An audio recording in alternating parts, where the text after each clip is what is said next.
Good morning बच्चों।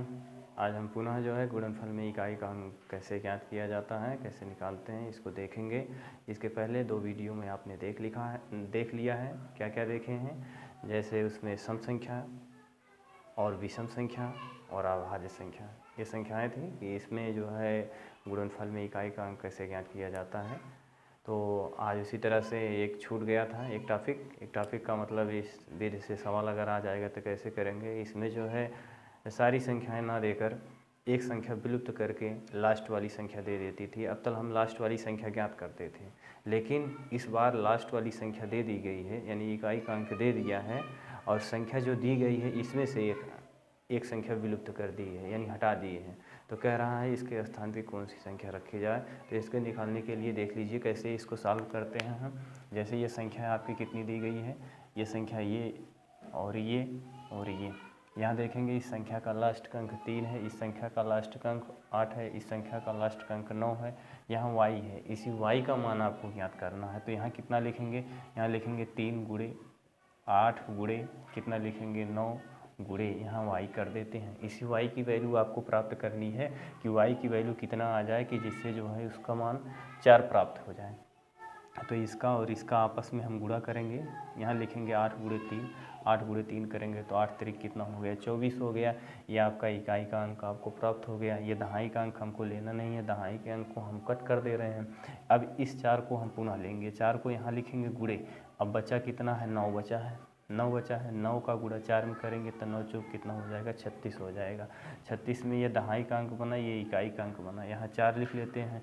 अब देखिए एक बार इन दोनों का गुणा किया गया था, फिर उसके बाद जो आया था उसमें 9 से गुणा किया गया था। अब की बार 6 आ गया है, y से गुणा करेंगे तो यहाँ y लिख देते हैं।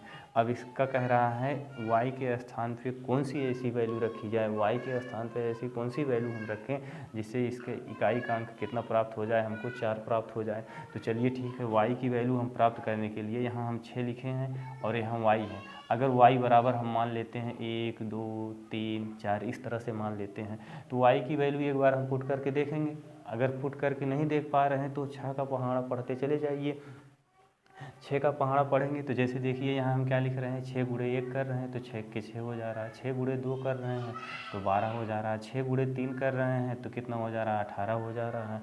6 गुणे 4 कर रहे हैं तो कितना हो जा रहा है? 6 चौक 24 हो जा रहा है। देखिए लास्ट का पद, इकाई का पद 4 आया कि नहीं आया? ये 4 आ गया, 2 को हमको लेना नहीं है। अब यहाँ क्या लिखेंगे? 6 गुणे 4 लिखेंगे तो 6 चौक कितना हो जाएगा? 24। ये देखिए इकाई का इसका न्यूनतम मान पूछा था, y का न्यूनतम मान ज्ञात करिए। y का न्यूनतम मान कितना आ गया? यहाँ आ गया न्यूनतम मान कितना आ गया? 4 आ गया।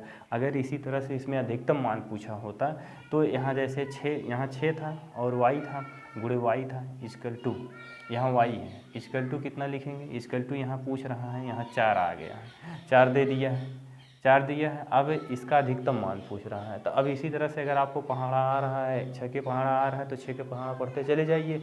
नहीं आ रहा है तो y के स्थान पे एक बार 1 2 3 4 5 6 7 8 9 तक पुट करिए।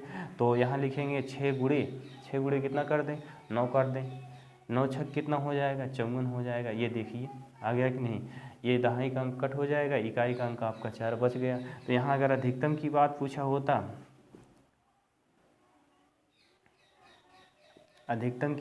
होता, तो यहाँ कितना लिखते? 9 लिखते। यहाँ लेकिन न्यूनतम पूछा था, न्यूनतम वैल्यू ज्ञात करिए, तो न्यूनतम वैल्यू आप कितना लिखेंगे? 4 लिखेंगे। और अगर अधिकतम की बात किया होता तो अधिकतम की हम कितना लिखें? 9 लिखते हैं। इसी तरह से गुणनफल में इकाई का अंक हम ज्ञात करते थे। ये आज लास्ट वीडियो थे, गुणनफल में इकाई का अंक कैसे ज्ञात करते हैं, सम संख्या, विषम संख्या और अभाज्य संख्या, सारी चीज़ें हमने बता दिया है। यूट्यूब पर पड़ी हुई है, उसको सर्च करके आप देखिए, समझिए। अगर कोई समस्या हो तो कमेंट करिए।